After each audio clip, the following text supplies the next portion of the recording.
How to use two telegrams in one phone. Hello everybody, welcome back to my channel. This is me Bipin Bisnet, and today I'll guide you on how you can use two telegrams in one phone, or how you can use two different telegram accounts in one phone. Now, the process itself is actually quite simple and quite easy, so let me guide you through. First things first, you can open Telegram where you'll be logged into your account, right? A account.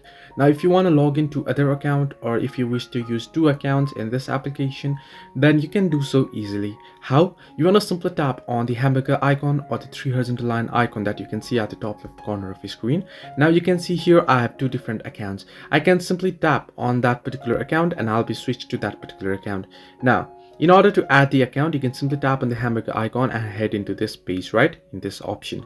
Here you can see the option that says add account below the account there, and you can simply tap on add account, choose your country, and then choose your country code, and then enter in your phone number, verify your phone number, and simply log in. You can simply log into your account like you do on Telegram, right? Once you're logged in, if you head back and if you tap on the hamburger icon, you can see that you'll get two different profiles there. I have two different profiles. One is the Messian one and the other is the Bipin Bisnet one. So you can simply tap on the particular one and you'll be switched to that particular Telegram account. You don't need to log in again and again. You can simply log in and save it there, and you can switch it simply by tapping. So this way you can use two telegrams in one phone. Hope this helped you. Do like and subscribe, and do not forget to leave a comment down below if you have any further issues.